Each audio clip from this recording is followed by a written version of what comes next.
Hello viewers, কেমন আছেন সবাই? আশা করছি সবাই ভালো আছেন, সুস্থ আছেন। মোমেন্ট অফ লাইফ চ্যানেলে আপনাদের স্বাগত। আজ আপনাদের সামনে নিয়ে এসেছি আরও একটি রেসিপি। এখানে আমি কিছু নিয়েছি কাতলা মাছের টুকরো, ভালো করে ধুয়ে পরিষ্কার করে নিয়েছি।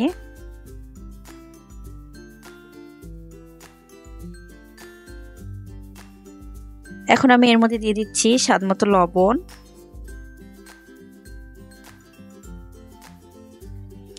ও 1 চা চামচ হলুদ। এখন আমি মাছগুলো ভালোভাবে মাখিয়ে নেব। অনেকে আছেন হাত দিয়ে মাছ মাখাতে পছন্দ করেন না, তারা এভাবে আমার টেকনিকটা ফলো করতে পারেন। যে পাত্রে মাছগুলো নেবেন সে পাত্রটা ঝাঁকিয়ে ঝাঁকিয়ে এভাবে মাছগুলো মাখিয়ে নিতে পারেন। দেখবেন প্রতিটি মাছের গায়ে লবণ হলুদ খুব ভালোভাবে মিশে গিয়েছে। দেখুন আমার মাছগুলো মাখানো হয়ে গিয়েছে।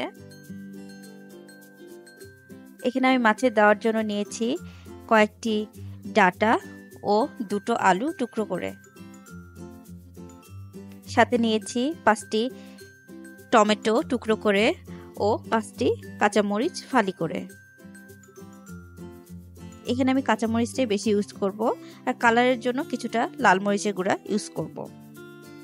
এখন চুলায় একটি কড়াই নিয়ে নিয়েছি, কড়াই দিয়ে দিচ্ছি পরিমাণ মতো তেল।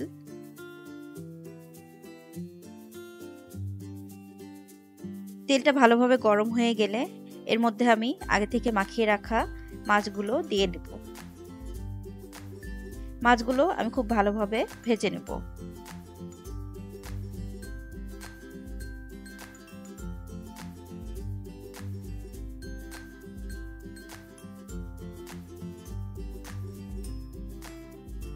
আমার মাছের এক পিঠ ভালোভাবে ভাজা হয়ে গিয়েছে। এখন আমি মাছগুলো উল্টিয়ে দেব।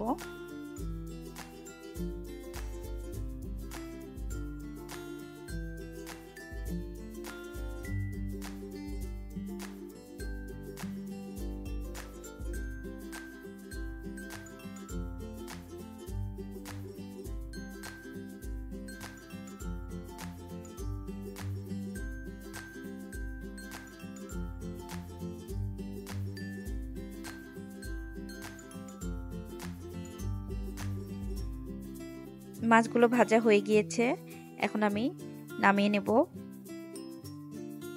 মাছগুলো আমি খুব সাবধানে ভাজবো, কারণ কাতলা মাছ এমনিতেই নরম হয়ে থাকে। এবং মাছটা ভাজার সময়, ভাজার আগে তেলটা অবশ্যই খুব ভালোভাবে গরম করে নেব, তাহলে কড়াইয়ে মাছগুলো লেগে যাবে না। এভাবে আমি বাকি মাছগুলো ভেজে নেব।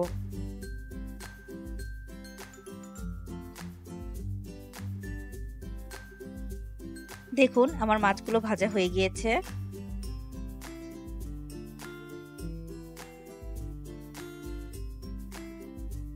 এখন আমি ওই মাছ ভাজা তেলের মধ্যেই দিয়ে দিচ্ছি দুটো তেজপাতা,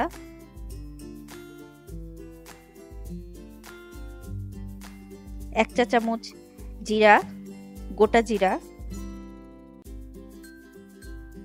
জিরাগুলো একটু হালকা ব্রাউন হয়ে গেলে এর মধ্যে দিয়ে দিব কাঁচামরিচ,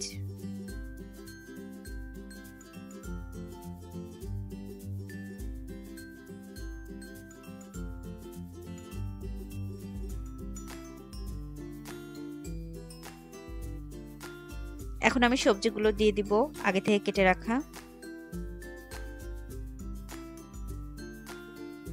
সবজিগুলো আমি হালকা আঁচে ভালো করে ভেজে নেব, হালকা ব্রাউন হয়ে আসা পর্যন্ত।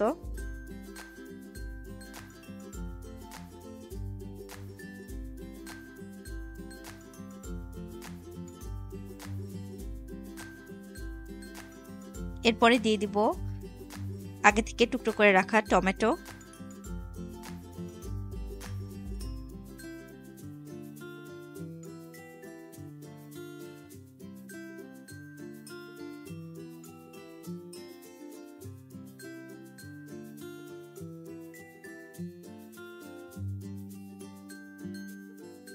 দেখুন আমার সবজিটা ভাজা হয়ে গিয়েছে।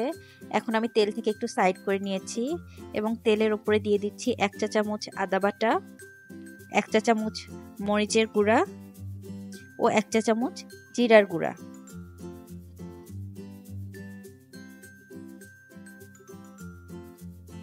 আপনারা চাইলে এখানে ধনিয়ার গুঁড়াটাও ইউজ করতে পারেন, আমি ধনিয়ার গুঁড়াটা দিচ্ছি না। এখন আমি মশলাটা হালকা ভেজে নেব।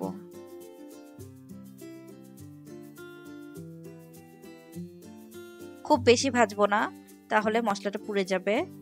এখন আমি সবজির সাথে মশলাটা মিক্সড করে নেব। যখন দেখবেন মশলা থেকে একটা ঘ্রাণ ছেড়েছে, তখন আমি সবজির মধ্যে ঝোলের জন্য জল অ্যাড করে দিব।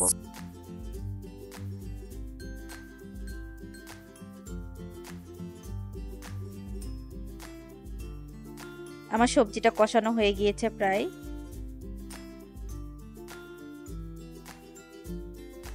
এখন আমি ঝোলের জন্য পরিমাণ মতো জল অ্যাড করে দিচ্ছি।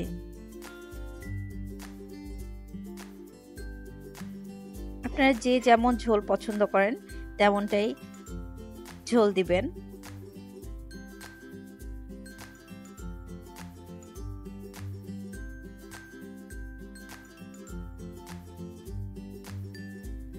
এখন ঝোলের পরিমাণ অনুযায়ী দিয়ে দিব স্বাদমতো লবণ ও হলুদ গুঁড়ো 1 চা চামচ। ভালোভাবে মিক্সড করে নেব এবং ঝোলটা ফুটে আসা পর্যন্ত অপেক্ষা করব। ঝোলটা ফুটে এসেছে। এখন এর মধ্যে দিয়ে দিব আগে থেকে ভেজে রাখা মাছগুলো।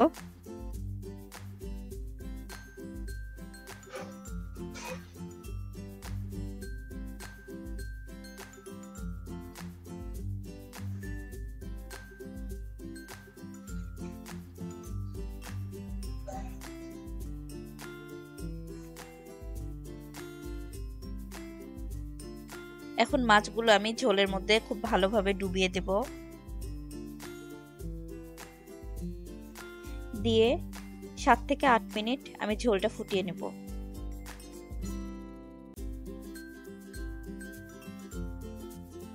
দেখুন 7 থেকে 8 মিনিট পরে আমার ঝোলটা অনেকটাই গাঢ় হয়ে এসেছে। এ পর্যায়ে আমি দিয়ে দিব 1 চা চামচ ভাজা জিরার গুঁড়া।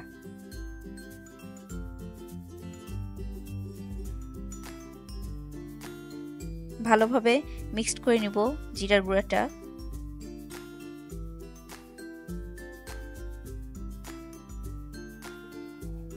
এরপর আমি 1 মিনিট ফুটিয়ে নেব, খুব বেশিক্ষণ ফুটাবো না।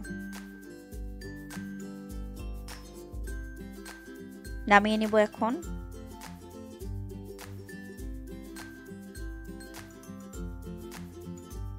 দেখুন রেডি হয়ে গেল টমেটো দিয়ে কাতল মাছের তরকারি।